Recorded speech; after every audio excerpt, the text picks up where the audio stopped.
Ladies and gentlemen, we are ready for our next fight, and this is the co-main event of the evening. Making his way to the cage and fighting out of the red corner, it's Robert Straight. We got Robert Straight coming out of 9 Realms MMA. I have actually trained with this kid. They are an affiliate of Disciple MMA. He is a wild kid. He's a fun time. He's got fun scrambles in the wrestling department.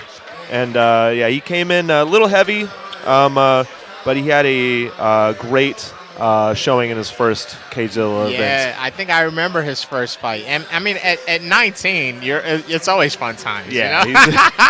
he's a spry little kid, but he's devastating for sure. Yeah, you got energy to scramble for days at Absolutely. 19. You know, so you got a little extra battery in your back. And he's another one where he's just backstage, just chilling, relaxing. He's not tense. He's not an angry fighter. He's just, I'm here. Let's do this. It's a fun time for him. I remember the last time we talked about if you look around his midsection, he does have a little bit of weight to lose, Yes.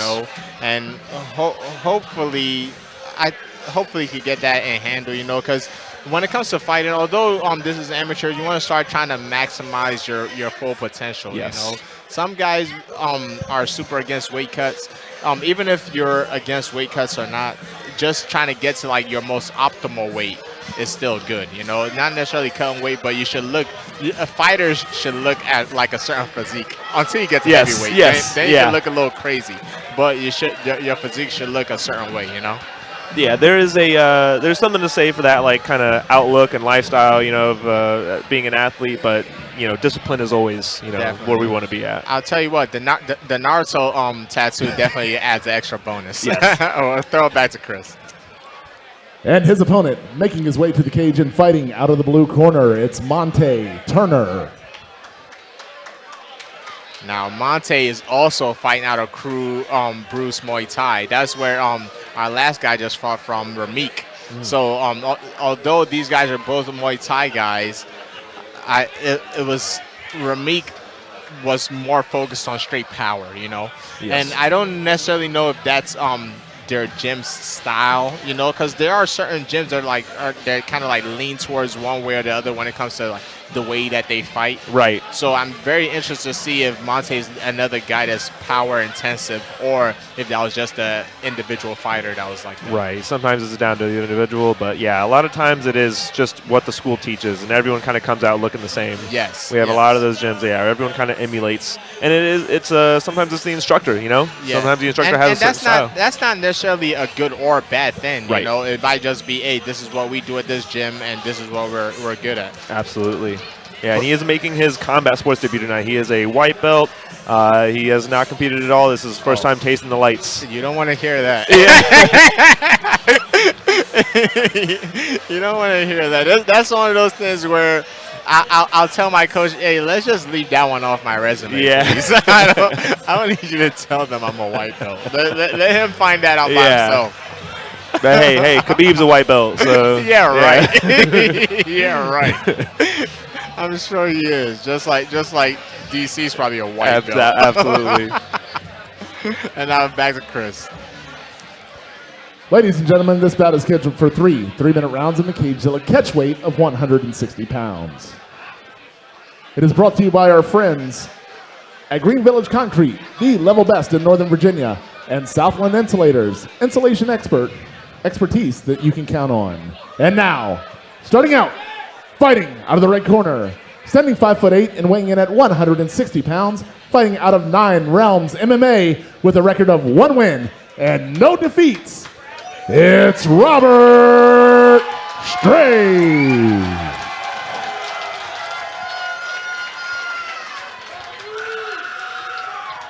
And his opponent, fighting out of the blue corner, standing 5'11" and weighing in at 159 pounds, fighting out of Crew Bruce Muay Thai, it's Monte Turner. Once again, ladies and gentlemen, this bout is scheduled for 3 3-minute rounds in CageZIlla catchweight of 160 pounds. It is brought to you by Green Village Concrete and Southland Insulators, and your referee is Gabe Blodgett. Now let's see if Monte could keep this on the feet long enough to actually implement what he wants to do. Right. You know, like we're saying, if you have the white belt written out as one of your stats, is I'm your opponent. Let me show the world you're a white belt. Right. All right, I like both guys. Good bounce back and forth. Starting off with kick slider. Hey, I like the fact that Monte's fake. Nice, great 1-2 down the middle. Reach difference and away. Great feints too. He set that up with 2 great feints right before he threw it. So now we're seeing the difference in where he's coming out of. You know, he's coming out more on the back foot. Yeah, and switching stances already. Very measured. And, you know, Josh, we talk all the time about your first time getting into a CageZIlla ring. Nice. And wow. Okay. I like the power. I like the swagger. Yep. Man, he is touching them. But this guy's not showing any hints of being nervous or anything. Yeah, Robert needs to change levels. He is game. Now we're saying this is Monte's first combat sports experience. He doesn't look like it. No, not at all. Yeah, it looks like he's been sparring a lot. Very comfortable in there. Yeah. And again, he might just be another guy who's been fighting on the streets for a while. Exactly. and he's composed too. Yes. You know, he's showing swagger. It's one of those things that I'm hurting you and I'm getting in your head. Yep. And you can already see it on Robert's face already. Robert needs to get in the game. Yeah, Robert looks like he's kind of folding under the pressure. He needs to get his hands around his waist here.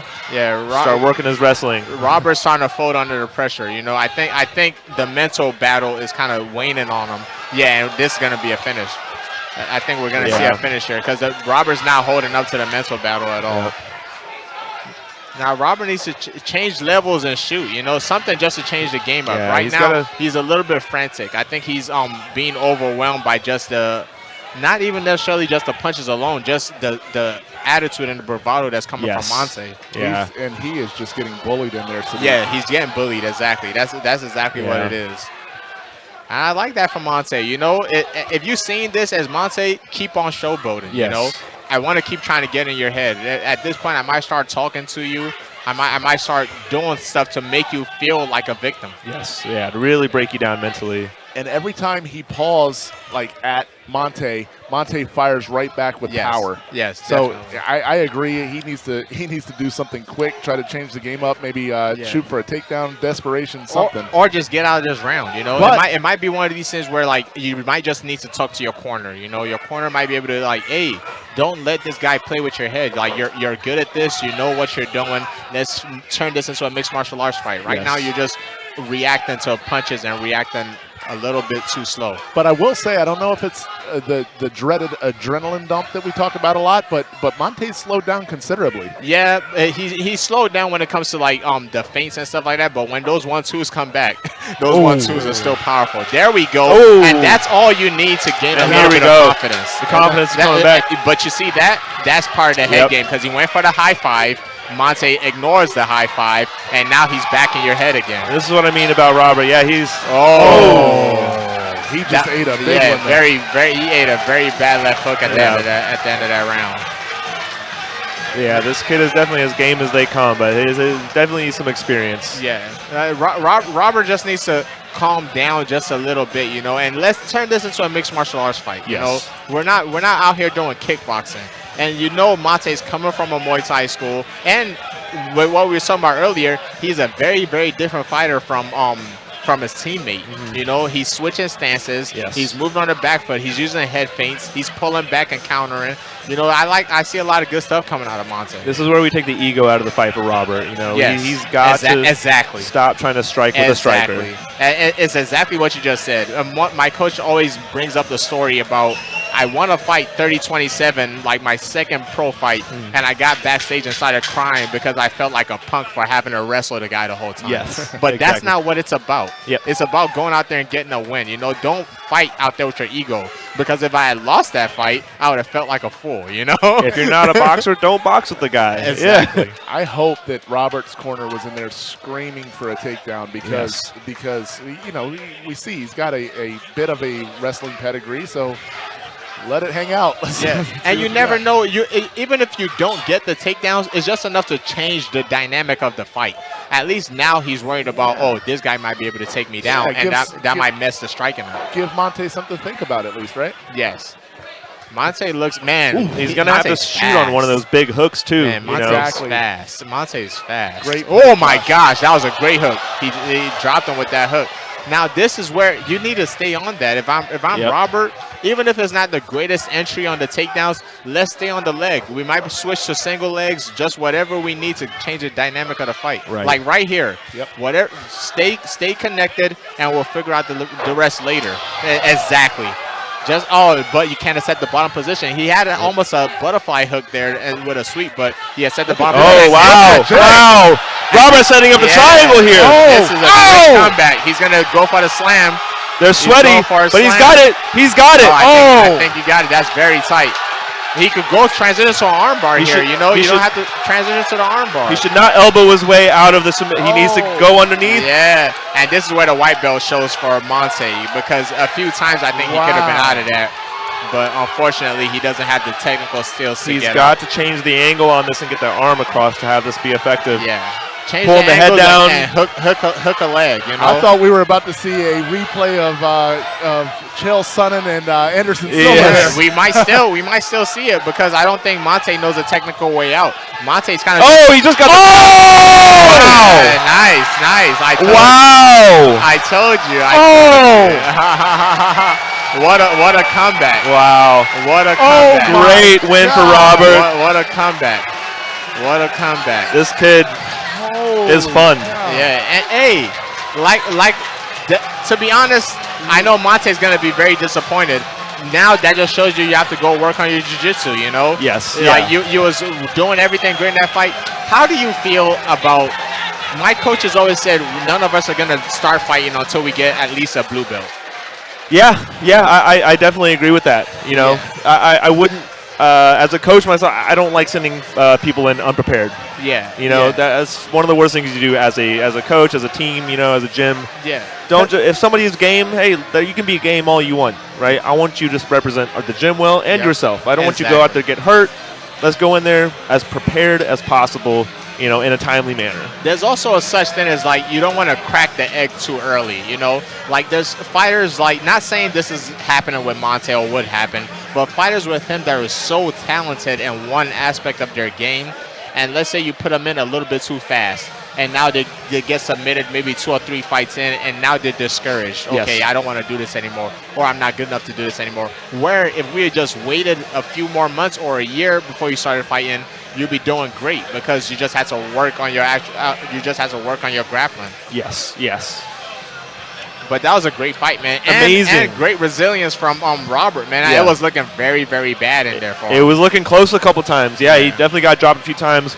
And, you know, it's a show for Robert to be like, hey, you know, maybe I need to get a little more disciplined with my weight. Yes. And go down, or, you know. Definitely. Yeah. Yeah, you got a lot of sometimes it's hard to take lessons away from wins, but there's a lot of lessons you could take away from this one. Yes. No, that is definitely true. Yeah, you can definitely be blinded by your wins sometimes, you know, where you need improvement. And I would throw it back down to Chris.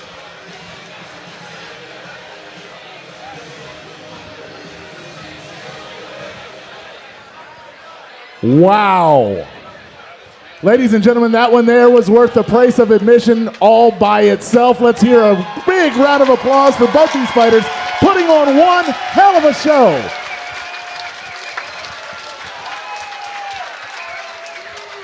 All right, ladies and gentlemen, referee Gabe Blodgett has called a stop to the fight, 1 minute and 27 seconds into the second round. For your winner by submission due to triangle choke, out of the red corner, it's Robert Straight.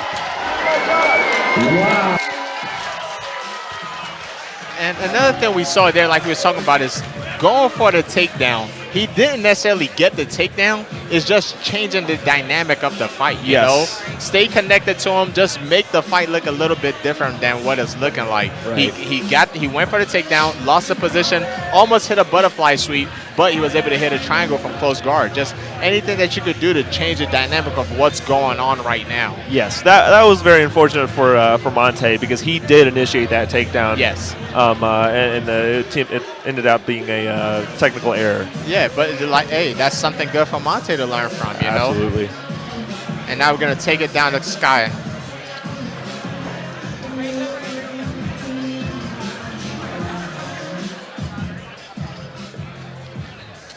and now we're going to throw it back down the sky.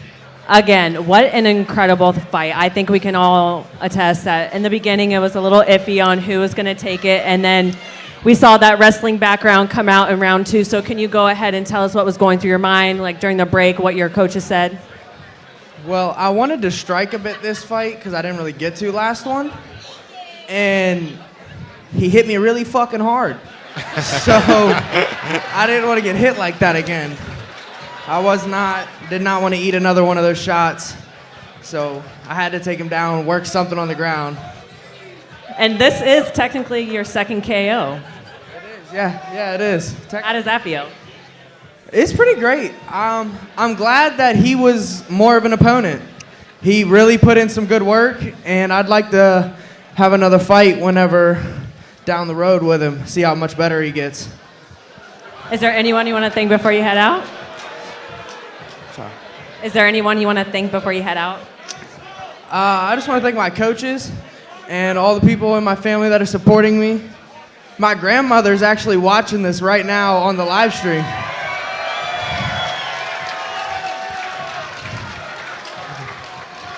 Congratulations again. Back to you, Sadiq. And like we were saying before, like my same story of one of my fights, that was one of those ego things, because he was like, yeah, I wanted to strike with him more, blah, blah, blah.